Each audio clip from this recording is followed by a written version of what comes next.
राम श्री राम जय जय राम श्री राम जय राम जय जय राम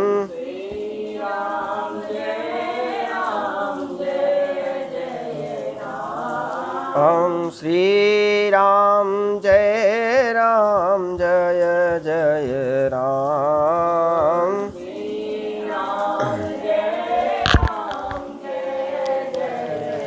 ओम श्री राम जय राम जय जय राम श्री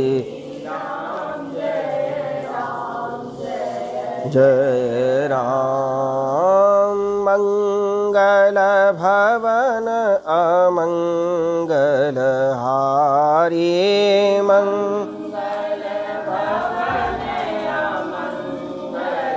हारी द्रबहु सो दशरथ अजीर बिहारी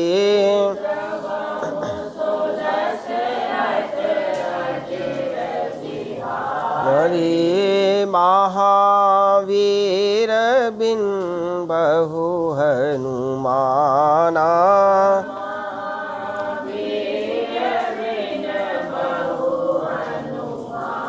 न राम जासु जस आप बखाना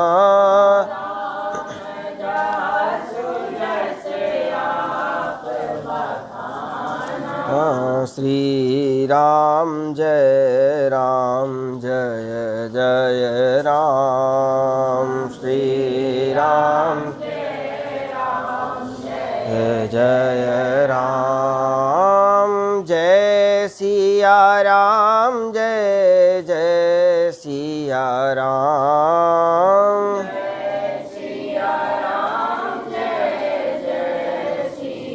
राम जय सिया राम जय जय सिया राम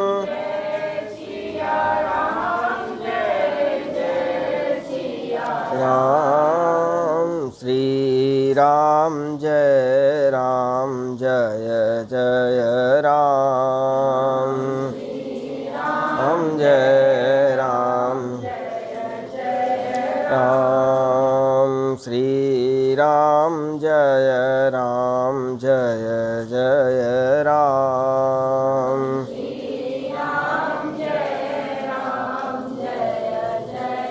राम श्री राम जय जय राम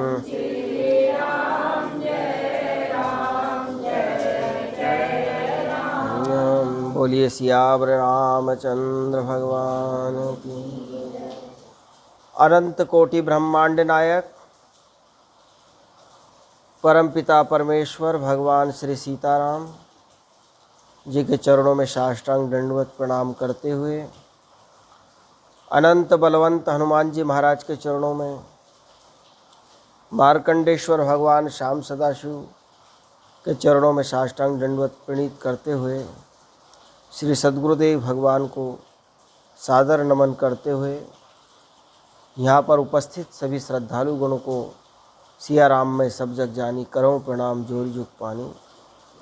श्रावण मास के पावन अवसर पर शिव महापुराण की कथा में से कोटि रुद्र संहिता का आज 18वां अध्याय प्रारंभ हो रहा है। ऋषि बोले, हे महाभाग सूत जी, आपने अपने भक्तजनों की रक्षा करने वाले महाकाल नामक ज्योतिर्लिंग की अद्भुत कथा सुनाई। हे ज्ञानियों में श्रेष्ठ, अब कृपा करके ओंकार में विद्यमान समस्त पापों को दूर करने वाले परमेश नामक चतुर्थ ज्योतिर्लिंग का वर्णन करें। अभी आप लोगों ने महाकालेश्वर की कथा कल सुनी होगी और ये ज्योतिर्लिंग के प्रादुर्भाव एवं उनका महात्म का वर्णन इस अध्याय में इस संहिता में है। तो आज जो वर्णन कर रहे हैं ओंकारेश्वर भगवान का पूछा गया है। ओंकारेश्वर भी मुझे लगता है सभी लोग जा चुके होंगे। हे द्विजो, हे महर्षियों, ओंकार में जिस तरह परमेश अमरेश्वर नामक ज्योतिर्लिंग की उत्पत्ति हुई उसे मैं प्रसन्नतापूर्वक आप लोगों से कह रहा हूँ, आप लोग सुने।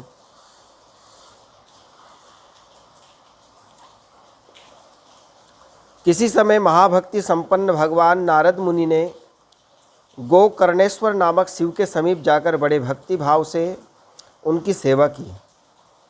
इसके बाद वे मुनि श्रेष्ठ वहाँ से विंध्य पर्वत पर आए। वहाँ उस श्रेष्ठ पर्वत ने बड़े आदर के साथ उनकी पूजा की। मैं सब प्रकार से पूर्ण हूँ और मुझ में किंचित मात्र न्यूनता नहीं है। इस अहम भाव से ग्रस्त होकर वह नारद जी के समक्ष खड़ा हो गया। उनके इस प्रकार के अभिमान को देखकर अभिमान को चूर्ण करने वाले नारद जी निश्वास लेकर स्थिर रहे। तब विंध्य ये बोला, हे देवऋषि, आपको मुझ में कौन सी कमी दिखाई दी जिससे आप निश्वास लेकर दुखी हो रहे? ये सुनकर उन महामुनि नारद ने वचन कहा। नारद जी बोले, हे विंध्य, यद्यपि तुम में सभी प्रकार के गुण हैं, किंतु सुमेरु तुमसे भी ऊंचा है, वहाँ देवगणों का निवास है, किंतु तुम पर देवगण निवास नहीं करते हैं। सूत जी बोले, ऐसा कहकर नारद जी जैसे आए वैसे ही वहाँ से चले गए। तब विंध्याचल दुखी हो विचार करने लगा, ओह मेरे जीवन आदि को धिक्कार है, अब मैं विश्वेश्वर शिव की आराधना करते हुए तब करूँगा। इस प्रकार अपने मन में सोचकर वह शिव जी की शरण में गया। वह प्रसन्नतापूर्वक वहाँ पहुँचा जहाँ ओंकारेश्वर शिव स्थित थे। उसने वहाँ पर शिव की एक पार्थिव मूर्ति बनाई और 6 महीने तक लगातार शिव आराधन करते हुए वह शिव ध्यान में लीन रहा और तप स्थान से किंचन मात्र विचलित नहीं हुआ। विंध्य के इस तप को देखकर शिव जी प्रसन्न हो गए। उन्होंने योगियों के लिए दुर्लभ अपने स्वरूप को उसे दर्शन कराया। उसके अनंतर प्रसन्न हुए शिव जी ने कहा, मनो अभिलषित वर मांगो, मैं तुम्हारे तप से प्रसन्न हूँ। मैं भक्तों का मनोरथ पूर्ण करने वाला हूँ। विंध्य बोला, है देवेश, हे शंभो, यदि आप मुझ पर प्रसन्न है तो मेरा कार्य सिद्ध करने वाली अभिलषित बुद्धि प्रदान करें। आप सदैव भक्त वत्सल हैं। सूत जी बोले, ये सुनकर भगवान शिव देर तक अपने मन में विचार करते रहे कि मूर्ख बुद्धि वाला यह विंध्य दूसरों को दुख देने वाला वर चाहता है। अब मैं क्या करूं जिससे मेरे वरदान से इसको कल्याण हो और मेरे द्वारा दिए गए वर से दूसरों को पीड़ा न पहुँचे। सूत जी बोले, तथापि शिव ने उसे यह उत्तम वरदान दिया कि हे पर्वतराज विंध्य, तुम जैसा चाहते हो वैसा करो। इसी समय देवताओं और विशुद्ध अंतकरण वाले ऋषियों ने शिव जी की पूजा कर कहा, हे प्रभु, आप यहीं स्थित रहें। तो विंध्याचल ने जहाँ तपस्या करी थी वहाँ पर ओंकारेश्वर भगवान प्रकट हुए हैं। उसकी सेवा से प्रसन्न होकर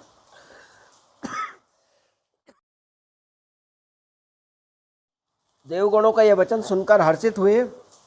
परमेश्वर ने लोक कल्याण के लिए प्रेम पूर्वक वैसा ही किया। ओंकार नामक जो एक लिंग था वह 2 रूपों में विभक्त हो गया। प्रणव में स्थित सदाशिव ओंकारेश्वर नाम से प्रसिद्ध हुए और जो पार्थिव प्रकट हुए थे वे परमेश्वर के नाम से प्रसिद्ध हुए। हे द्विजो, वे दोनों ही लिंग भक्तों को मनोरथ को पूर्ण करने वाले तथा भुक्ति और मुक्ति को देने वाले हैं। तब देवताओं एवं ऋषियों ने उनकी पूजा की तथा उन वृषभ ध्वज को प्रसन्न करके अनेक वरदान प्राप्त किया। इसके बाद देवता अपने स्थान को चले गए। हे द्विजो, विंध्य भी बहुत प्रसन्न हुआ। उसने अपना कार्य सिद्ध किया और दुख का परित्याग कर दिया। हे द्विजो, जो इस प्रकार शिव की पूजा करता है वो माता के गर्भ में पुनः निवास नहीं करता है। उसका जो भी अभिष्ट फल है उसे प्राप्त कर लेता है, इसमें संशय नहीं है। इस प्रकार मैंने ओंकारेश्वर का संपूर्ण महात्मा आप लोगों से कहा। अब इसके अनंतर केदारेश्वर नामक श्रेष्ठ ज्योतिर्लिंग का वर्णन होगा। बोलिए काशी विश्वनाथ भगवान। अब ये तो आपको मैंने एक दिन बता दिया था कि विंध्याचल ने तपस्या करी थी भगवान की और तपस्या करके यही वरदान पाया कि मैं जैसा चाहूँ वैसा बढ़ता जाऊँ। अच्छा, भगवान शिव जी ने यहाँ सोचा भी कि अगर मैं इसको वरदान नहीं देता हूँ तो मेरा आना निरर्थक होगा, क्योंकि देवता अगर एक बार आ जाते हैं तो वरदान दे के जाते हैं, और अगर दे देता हूँ तो ये लोगों को दुख देगा। पर ऐसा विचार करके भी उन्होंने कहा कि भगवान जो करे, यानी कि मेरे द्वारा दिलाए वरदान भी इसका कल्याण ही होगा उससे। तो आगे चलकर आप लोगों को बताया था वो विंध्याचल बहुत बड़ा सूर्य के प्रकाश को इधर उधर रोकने में समर्थ होने लगा और बढ़ता ही जा रहा था। सब देवताओं ने कहा अगर ज़्यादा बढ़ गया तो सूर्य भगवान निकल नहीं पाएंगे, और नहीं निकल पाएंगे तो पृथ्वी पर तो एक तरफ अंधेरा ही हो जाएगा। और अंधेरा होगा और गति भी नहीं होगी, गति नहीं होगी तो जो सौर मंडल है उसकी गति रुकेगी, और जब सौर मंडल की गति रुकेगी तो न जाने कितने उपद्रव होंगे, और जो जन है वो जन सबका विनाश धीरे धीरे हो जाएगा। तो फिर अगस्त जी को भेजा था, अगस्त जी को प्रणाम करा, साष्टांग दंडवत किया था विंध्याचल ने। और जैसे ही साष्टांग दंडवत कर प्रणाम किया तो गुरुदेव ने कहा कि बेटा मैं तुमसे कुछ मांगना चाहता हूँ। तो उसने प्रणाम करते हुए कहा कि बोलिए गुरुदेव क्या चाहते हो? कि तुम ऐसे ही पड़े रहना, मैं जब तक नहीं आऊँ। तो अगस्त ऋषि जो है दक्षिण दिशा में चले गए और विंध्याचल आज भी वैसे वैसे ही पड़े हैं, ऐसी मान्यता है। और ये ओंकारेश्वर जो है ये ओम आकार में वहाँ का पर्वत भी विद्यमान है। ओम कार में पूरा पर्वत विद्यमान है, जिसके आप लोगों ने नर्मदा परिक्रमा में, जब हमारी परिक्रमा पूरी हो गई थी उस समय ओंकारेश्वर पहाड़ की जो हमने परिक्रमा करी वो पूरा पहाड़ ओम के आकार का बना हुआ है, उसमें बिंदु भी लगी है। अगर आप गौर से देखें तो पूरा ओम के आकार का बना, इसलिए उनका नाम ओंकारेश्वर है। और जिस पार्थिव के साथ वो पूजन करता था विंध्याचल, उस पार्थिव में से ममलेश्वर प्रकट हुए। इसलिए कभी भी ओंकारेश्वर जाएं तो एक ज्योतिर्लिंग का दर्शन नहीं करना चाहिए, दोनों स्वरूपों का दर्शन करना चाहिए। इसलिए तो हम जब पढ़ते हैं सौराष्ट्रे सोमनाथम चाश्री शैले मल्लिकार्जुनम उज्जिनाम महांकार मोंकार ममलेश्वरम। मोंकार यानी ओंकार और ममलेश्वर यानी परमेश्वर, इन दोनों का स्वरूप का ध्यान यानी उनका दर्शन करना चाहिए, तो ज्योतिर्लिंग का पूरा दर्शन होता है। बोलिए काशी विश्वनाथ भगवान की। सूत जी बोले, हे द्विजो, विष्णु के नर नारायण नामक जिन दो अवतारों ने भारतवर्ष के अंतर्गत भरत खंड में स्थित बद्रिका आश्रम में तप किया था, उनके द्वारा पूजन हेतु प्रार्थना किए जाने पर भक्त के वशीभूत होने के कारण सदाशिव नित्य इनके पार्थिव लिंग में विराजमान हो जाते हैं। इस प्रकार शिव की पूजा करते हुए उन परम शिव भक्त विष्णु के अवतारभूत धर्मपुत्र नर नारायण का बहुत समय बीत गया। किसी समय प्रसन्न हुए परमेश्वर ने कहा, मैं आप दोनों पर प्रसन्न हूँ, वर मांगे। तब उनके इस प्रकार कहने पर स्वयं नर नारायण ने लोक कल्याण की कामना से वचन कहा। नर नारायण बोले, हे देवेश, हे शंकर, यदि आप प्रसन्न हैं और यदि वर देना चाहते हैं तो अपने स्वरूप से पूजा के निमित्त स्वयं यहीं पर निवास करें। सूत जी बोले, तब उन दोनों के द्वारा इस प्रकार कहे जाने पर हिमाच्छादित उस केदार क्षेत्र में स्वयं महेश्वर सदाशिव ज्योति रूप से विराजमान हो गए। इस प्रकार उनसे पूजित होकर संपूर्ण संकट तथा भय को दूर करने वाले शिव जी लोक का कल्याण करने के लिए एवं भक्तों को दर्शन देने के लिए वहाँ केदारेश्वर नाम से स्वयं स्थित हो गए। वे दर्शन तथा पूजन करने से अपने भक्तों का मनोरथ पूर्ण करते हैं। इस प्रकार उनसे पूजित होकर संपूर्ण संकट और भय को करने वाले शिवजी लोक का कल्याण करने के लिए भक्तों को दर्शन देने के लिए वहाँ केदारेश्वर नाम से स्वयं स्थित हो गए। वे दर्शन तथा पूजन करने से अपने भक्तों का मनोरथ पूर्ण करते हैं। इनका पूजन सभी देवता तथा पुरातन ऋषि भी करते हैं और वे भली भांति प्रसन्न हुए महेश्वर से बनो अभिलेषित वर प्राप्त करते हैं। बद्रिका आश्रम के निवासी भी सदाशिव की नित्य पूजा करने का वांछित फल प्राप्त करते हैं, क्योंकि ये सदाशिव सदैव अपने भक्तों का मनोरथ पूर्ण करने वाले हैं। उस दिन से लेकर जिसने भी भक्ति से केदारेश्वर की पूजा की उसे स्वप्न में भी किसी प्रकार का कष्ट नहीं हुआ। पांडवों को देखकर जिन्होंने माया से महिष का रूप धारण कर पलायन किया था, जब उन पांडवों ने महिष रूपधारी उन शिव जी को तथा उनकी पूज भी पकड़ ली थी, तब वे उन पांडवों के प्रार्थना करने पर नीचे की ओर मुख कर वहाँ स्थित हो गए। भक्तवत्सल नाम वाले सदाशिव उसी रूप में वहाँ विराजमान हुए।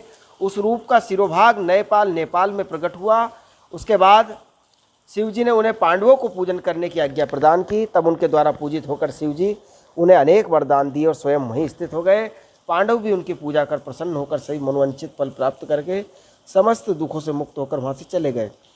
भारतवासी लोगों द्वारा उस केदारेश्वर क्षेत्र में साक्षात भगवान शंकर की नित्य पूजा की जाती है। जो शिव प्रेमी वहाँ का निश्चिव रूप से युक्त कंकड़ उन्हें प्रदान करता है, वह शिवजी के समीप जाकर उनके इस रूप को देखकर सभी पापों से छूट जाता है। जो बद्रीवन की यात्रा करता है वह भी जीवन मुक्त हो जाता है। वहाँ नर नारायण और केदारेश्वर शिव का दर्शन करके मनुष्य मुक्ति का अधिकारी हो जाता है, इसमें संदेह नहीं है। केदारेश्वर के जो भक्त उनकी यात्रा करते हुए मार्ग में मृत्यु को प्राप्त होते हैं वे भी मुक्त हो जाते हैं, इसमें संशय नहीं करना चाहिए।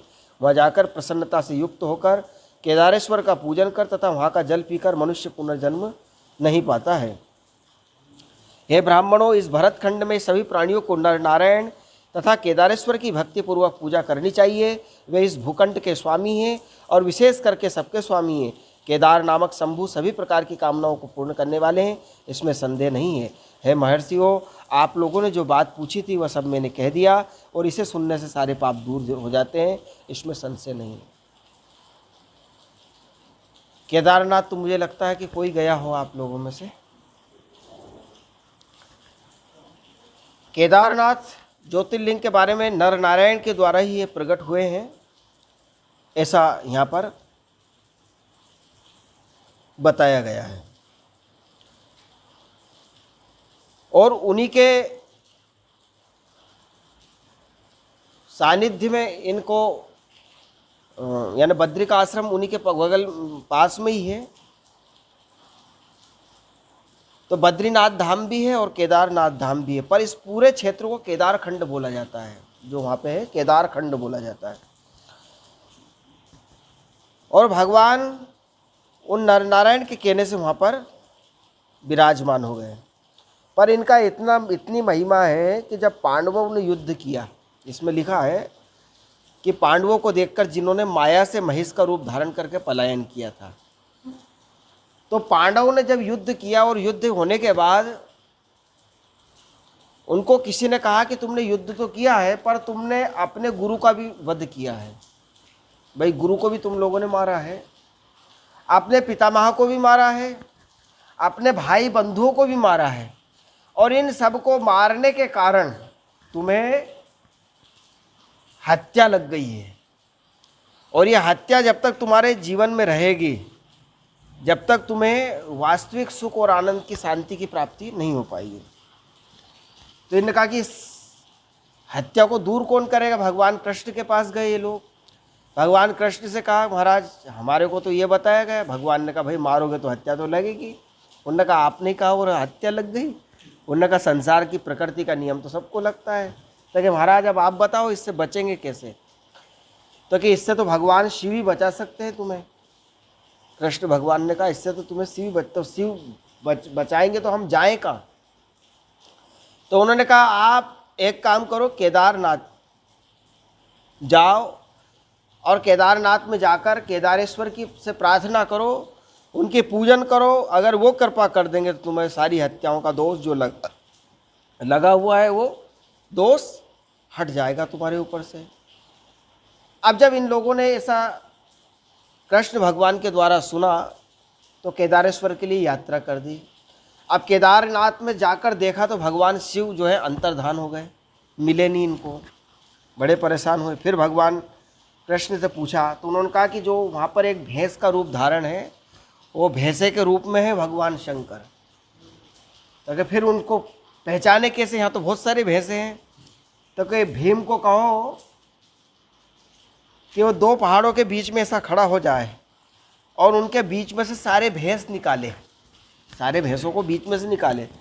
जो भगवान शिव होंगे वो निकलेंगे नहीं उसके अंदर से, क्योंकि वो किसी जीव को यानी कि नीचे से लांग के नहीं जाते हैं। ये देवताओं की विशेषता होती है। तो भीम ने इस प्रकार से जगह बनाई, अपने दोनों पैरों को एक पहाड़ों के बीच में ऐसा फंसाया और अर्जुन ने सब भैंसों को घेरा। जब घेरा तो घेरते घेरते जो भगवान शंकर थे वो उनके उसमें जाए नहीं। अब जब नहीं जाए तो वो दूसरी तरफ भागे, तो उन्होंने समझ लिया यही है। तो भीम ने जो है उसका जो पूंछ का भाग है, पुट्ठा है, वो पकड़ा। अब जब पकड़ा तो भगवान शिव जो है वो ज़मीन में घुस गए, और जब घुस गए तो इतना भाग तो पकड़ लिया, वो जाने छोड़े नहीं थे।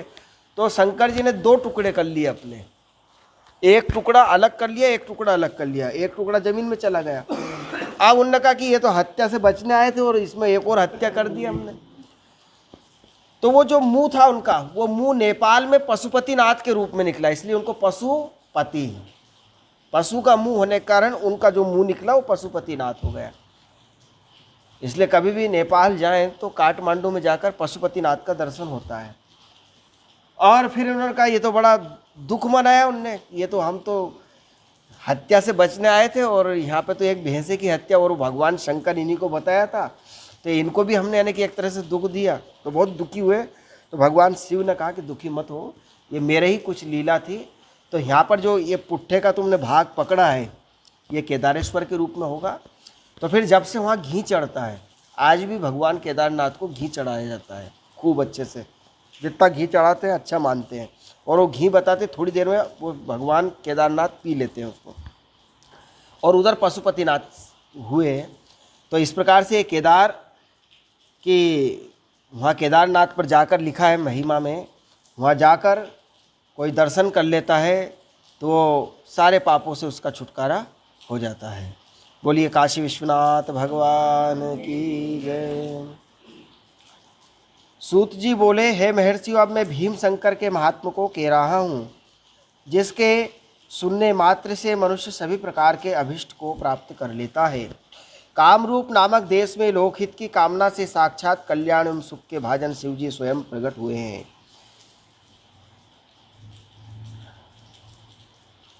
अब ये यहाँ पे लिखा है, मतांतर से भीम शंकर ज्योतिर्लिंग बंबई से पूर्व एवं पूना से उत्तर भीमा नदी के तट पर सहाद्री के तट पर स्थित है।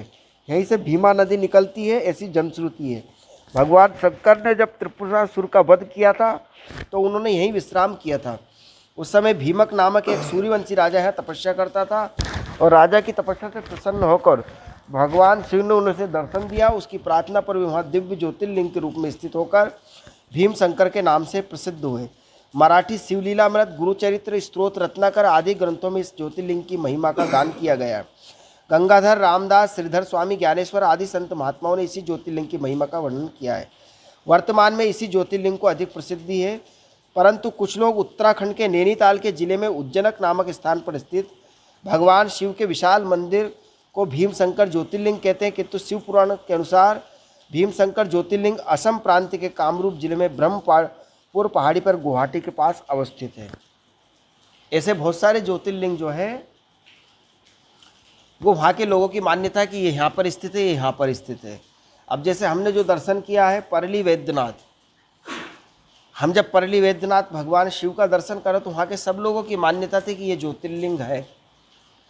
और झारखंड में मैं वहाँ गया नहीं हूँ, पर अधिकतर वर्णन झारखंड का आता है कि देवघर में स्थित जो बैजनाथ धाम है वो बैजनाथ ज्योतिर्लिंग है। इसी प्रकार से नागेश्वर ज्योतिर्लिंग का आता है कि कुछ लोग बताते हैं गुजरात में है, पर हमने जो दर्शन करा वो महाराष्ट्र में ओंडा नागनाथ के रूप में हमको वहाँ लोगों ने बताया कि ये ज्योतिर्लिंग है।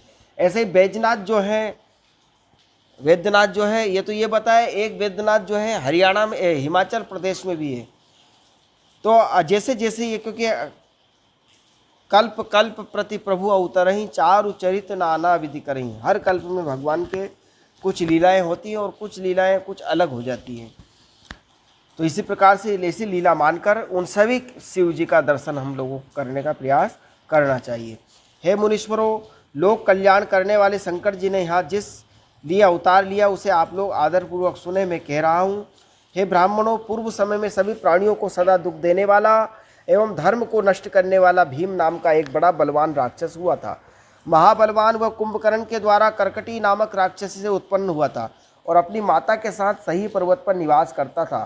संसार को भयभीत करने वाले कुंभकर्ण का राम के द्वारा वध कर दिए जाने पर वह राक्षसी स्वयं सही पर्वत पर अपने पुत्र के साथ निवास करने लगी।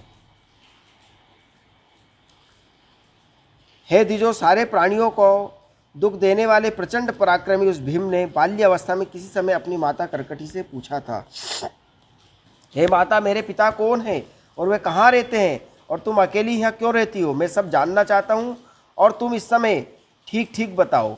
सूत जी बोले, इस प्रकार अपने पुत्र के पूछने पर उस दुष्टा राक्षसी ने अपने पुत्र से कहा, तुम सुनो, मैं सब कुछ कहती हूँ। कर्कटी बोली, तुम्हारे पिता रावण के छोटे भाई महाबली कुंभकर्ण थे।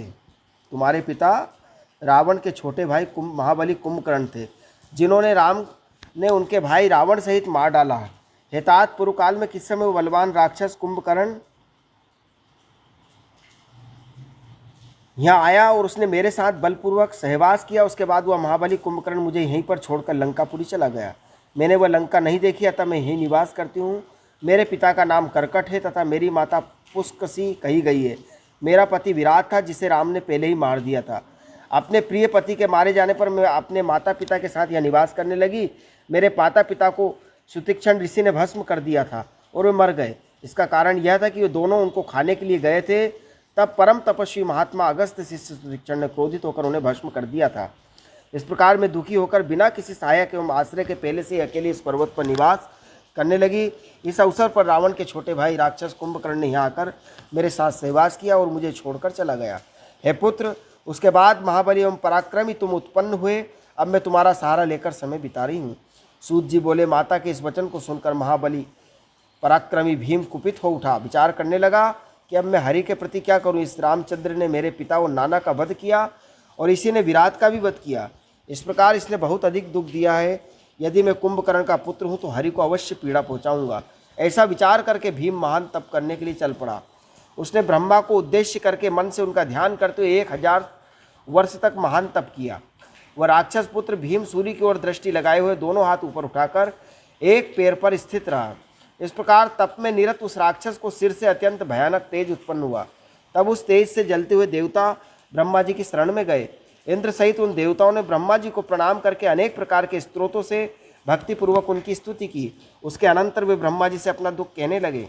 देवता बोले, हे ब्रह्मन, उस राक्षस का तेज सभी लोगों को पीड़ित करने के लिए उद्धत है।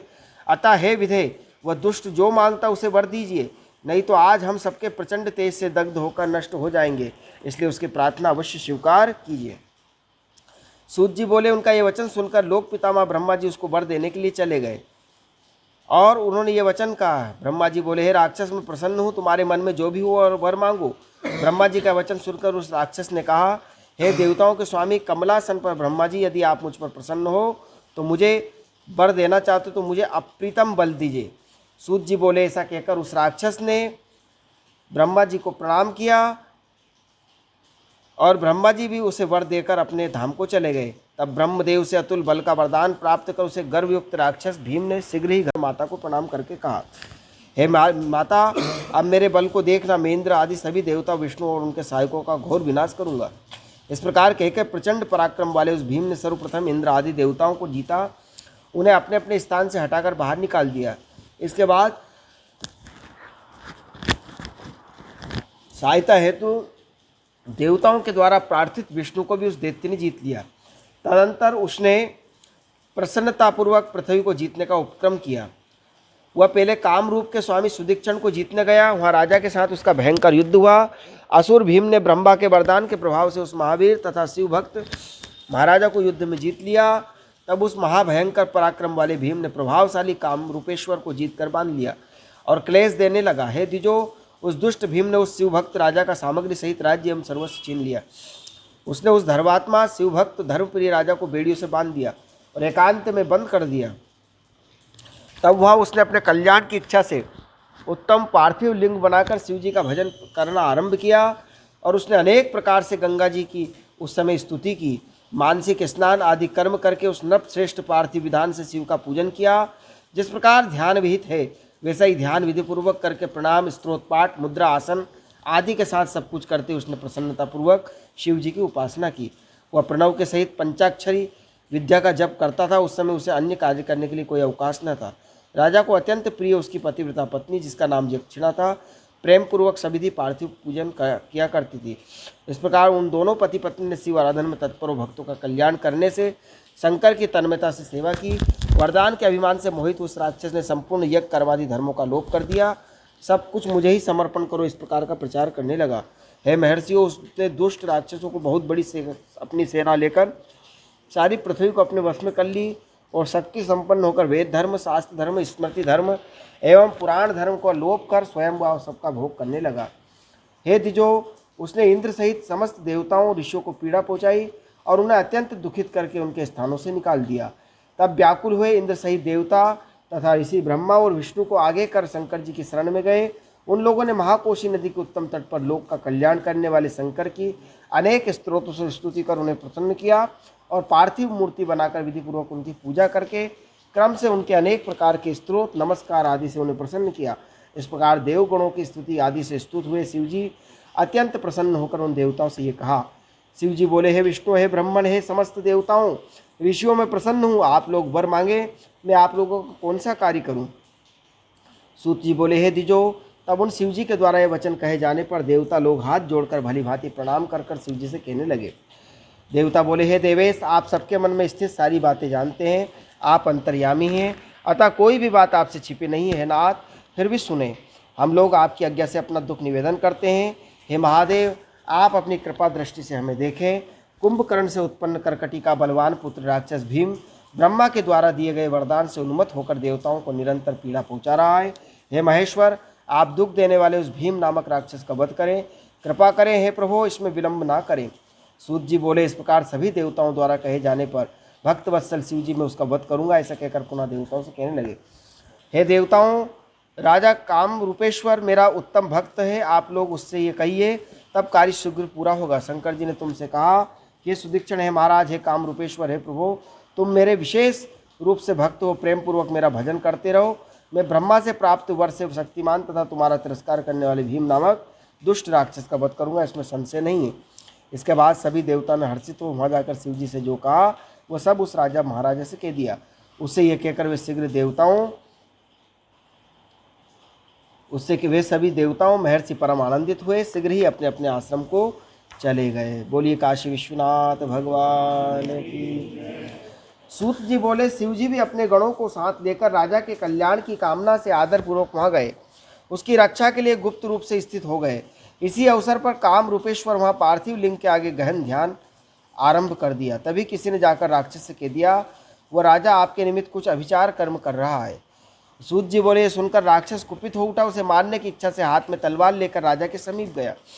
वहाँ जो पार्थिव शिवलिंग आदि रखा हुआ था उसे देखकर, उसके स्वरूप को देखकर उसने निश्चय कर लिया, ये मेरे लिए कुछ कर रहा है, अतः मैं आज सभी सामग्रियों सहित इसे बलपूर्वक मार डालूंगा। इस प्रकार विचार करके अत्यंत क्रुद्ध हो राक्षस ने राजा से कहा, हे दुष्टात्मा राजा, तुम इस समय क्या कर रहे हो, ये सच सच बता दो तो तुम्हें नहीं मारूंगा, अन्यथा निश्चय ही तुम्हारा वध कर दूंगा। सूत जी बोले, उनका ये वचन सुनकर शिव में विश्वास परायण हुआ काम रूपेश्वर शीघ्र ही अपने मन में विचार करने लगा, जो होनहार है वह होकर रहेगा, उसको टालने वाला कोई नहीं है। यहाँ तो सब कुछ प्रारब्ध के अधीन है और शिव जी को प्रारब्ध कहा गया। वे दयालु शिव जी निश्चित रूप से इस पार्थिव लिंग में उपस्थित हैं, क्या वे मेरे लिए कुछ भी नहीं करेंगे? ये राक्षस उनके सामने क्या है? वे अपनी कही हुई प्रतिज्ञा पूर्ण करेंगे, क्योंकि भगवान शिव वेद में सत्य प्रतिज्ञ कहे गए हैं। वे स्वयं कहते हैं, जब कोई अत्यंत निर्दयी व्यक्ति मेरे भक्तों को पीड़ित करता है तो मैं उसकी रक्षा के लिए उस दुष्ट का वध कर देता हूँ, इसमें संशय नहीं है। इस प्रकार धैर्य धारण कर भगवान शिव का ध्यान करते हुए राजा अपने मन में उत्तम भक्तिपूर्वक प्रार्थना करने लगा, हे महाराज, मैं आपका हूँ, जैसी आपकी इच्छा वैसा करें, मैं सत्य कहता हूँ, आप मेरा कल्याण करें। इस प्रकार मन में ध्यान करके सत्यपास में बंधे हुए उस राजा ने राक्षस का तिरस्कार करते हुए वह सत्य वचन कहा, हे राक्षस, मैं अपने भक्तों की रक्षा करने वाले समस्त चराचर के स्वामी निर्विकार भगवान शिव का भजन कर रहा हूँ। सूत जी बोले, उस काम रूपेश्वर का यह वचन सुनकर क्रोध से कांपते हुए शरीर वाले उस भीम ने यह वचन कहा। भीम बोला, मैं तुम्हारे शंकर को जानता हूँ, वह मेरा क्या कर लेगा, जिसे मेरे पिता के भाई रावण ने दास की भांति स्थापित किया। तुम उसी के बल का सहारा लेकर मुझे जीतना चाहते हो, तो आप तुम सब कुछ जीत चुके हो, इसमें संदेह नहीं करना चाहिए। जब तक तुम्हारा पालन करने वाला शिव मेरे सामने आकर दिखाई नहीं पड़ता, तब तक तुम उसे स्वामी मानकर उसकी सेवा करते रहो, अन्यथा कभी नहीं कर सकोगे। राजन, उसे मेरे द्वारा देख लेने से सब कुछ भली भांति स्पष्ट हो जाएगा, अन्यथा तुम्हें आज अवश्य ही भय होगा, इसमें संशय नहीं है। भयंकर पराक्रम वाला मैं तुम्हारे स्वामी को तीक्ष्ण चपेटा मारूंगा। सूत जी बोले, उसका यह वचन सुनकर शिव के प्रति आस्था वाले राजा काम रूपेश्वर भीम ने शीघ्र ही यह दृढ़ वचन कहा, है राक्षस, मैं नीच एवं दुष्ट जो भी है कोई है, किंतु शिव जी का त्याग कभी नहीं करूंगा। मेरे स्वामी भी सर्वश्रेष्ठ है, वे मेरा त्याग कभी नहीं करेंगे। सूत जी बोले, इस प्रकार उस शिव भक्त राजा की बात सुनकर उस भीम राक्षस ने हंसकर शीघ्र ही उस राजा से कहा।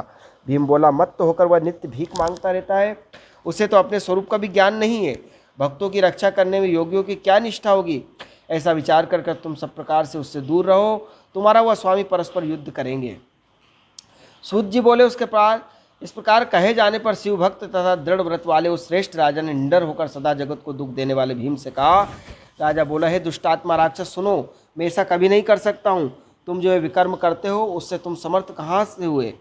सूत जी बोले, उसके इस प्रकार कहने पर सेना लेकर आए हुए भीम ने उस राजा को धमका करके अपने भयंकर कृपाण से पार्थिव लिंग पर प्रहार किया और राक्षसों के साथ उस महाबली भीम ने हंसकर कहा, अब तुम भक्तों को सुख देने वाले अपने स्वामी का बल देखो। हे द्विजो, जब तक उस तलवार ने पार्थिव का स्पर्श भी नहीं किया तब तक उस पार्थिव लिंग से शिव जी स्वयं प्रकट हो गए भीम राक्षस का वध करने के लिए, और बोले, शंकर जी, हे भीम देखो, मैं ईश्वर हूँ, मैं राजा की रक्षा के लिए प्रकट हुआ हूँ। मेरा पहले से ये व्रत है कि मैं सदा भक्तों की रक्षा करता हूँ, अतः तुम भक्तों को सुख देने वाले मेरे बल को शीघ्र देखो। ऐसा कहकर शिव जी ने अपने पिनाक धनुष से उसकी तलवार के 2 टुकड़े कर दिए। तब उस राक्षस ने पुनः अपना त्रिशूल फेंका। शिव जी ने उस दुष्ट के उस त्रिशूल को भी सैकड़ों टुकड़े कर दिए। हे द्विजो, तब उस दुष्ट ने शिव जी के ऊपर अपनी शक्ति से प्रहार किया। शिव जी ने शीघ्रता से अपने बाणों से उसके लाखों टुकड़े कर दिए। तत्पश्चात उसने शिव जी के ऊपर पट्टिस से प्रहार किया। तब शिव जी ने त्रिशूल से पट्टिस को तिल के समान खंड खंड कर दिया।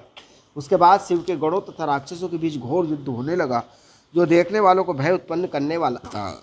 इसके बाद तो उससे सारी पृथ्वी क्षण भर में व्याकुल हो गई। पर्वतों सहित सारे सभी समुद्र विक्षुब्ध हो उठे। सभी देवता ऋषि अत्यंत व्याकुल हो गए। आपस में कहने लगे, हम लोगों ने व्यर्थ ही शिव से प्रार्थना की। इसी बीच नारद जी आकर के दुखों को नष्ट करने वाले शिव जी से हाथ जोड़कर तथा सिर झुकाकर प्रार्थना करने लगे। नारद जी बोले, हे नाथ, हे विभ्रम कारक, आप क्षमा करें, क्या तृण पर कुठार का प्रयोग करना उचित है? अतः आप शीघ्र ही इसका वध करें। तब नारद के द्वारा इस प्रकार प्रार्थना किए जाने पर प्रभु शिव ने अपने हुंकार रूपी अस्त्र से समस्त राक्षसों को भस्म कर दिया। हे मुनि, इस प्रकार शिव जी के द्वारा वे सभी राक्षस क्षण मात्र में सभी देवताओं के देखते देखते दग्ध कर दिए गए। जिस प्रकार दावानल से उत्पन्न अग्नि वन को जला डालती है, वैसे ही ये कुपित शिव जी ने राक्षसों की सेना को क्षण भर में जला डाला है। उस समय किसी को ज्ञात न हुआ कि भीम की भस्म कौन सी है। वह परिवार सहित भस्म हो गया, उसका नाम भी कहीं सुनाई नहीं पड़ता है। इसके बाद शिव जी की कृपा से सभी मुनीश्वरों को तथा इंद्र आदि सभी देवताओं को शांति प्राप्त हुई और सारा जगत स्वस्थ हो गया। उस समय महेश्वर के क्रोध की ज्वाला एक वन से दूसरे वन तक फैलने लगी। इससे राक्षसों की वह संपूर्ण भस्म वन में सभी जगह व्याप्त हो गई और उससे अनेक कार्य संपन्न करने वाली ऐसी औषधियाँ उत्पन्न हुई, जिसके प्रभाव से मनुष्य को रूप तथा वेश भिन्न भिन्न रूप में बदल जाते हैं। हे द्विजो, उन औषधियों से भूत प्रेत पिशाच आदि दूर भाग जाते हैं। जगत का ऐसा कौन सा कार्य नहीं है जो उन औषधियों से नहीं होता है। उसके बाद उन देवताओं ऋषियों ने शिव जी से विशेष रूप से प्रार्थना की, संसार को सुख देने के लिए आप स्वामी को अब यहीं निवास करना चाहिए। निर्बल तथा पराक्रमहीन लोगों को दुख देने वाला यह बड़ा कुत्सित देश है।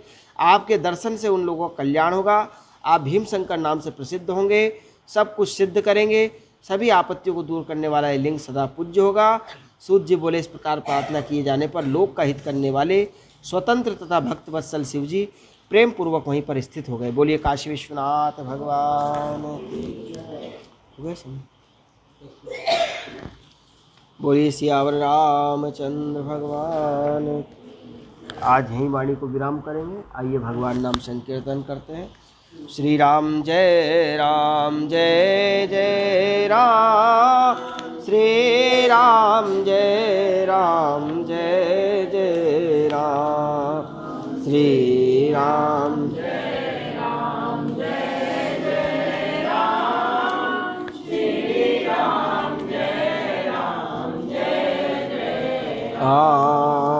श्री राम जय जय राम, श्री राम जय जय राम, श्री राम जय राम,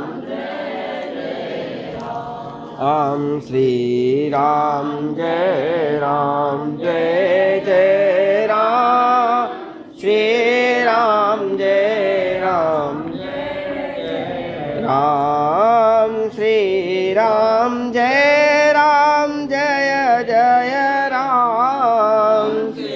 श्री राम जय जय राम, श्री राम जय जय राम, श्री राम जय जय राम, श्री राम जय जय राम, श्री राम जय जय राम, श्री राम जय जय राम, श्री राम जय जय राम, श्री राम जय राम, श्री राम जय जय राम, श्री राम जय राम आशुतोष तुम अवडर दानी,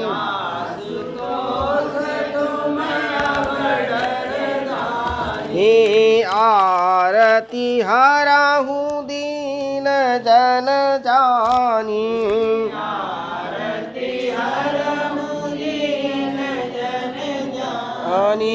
श्री राम जय जय राम।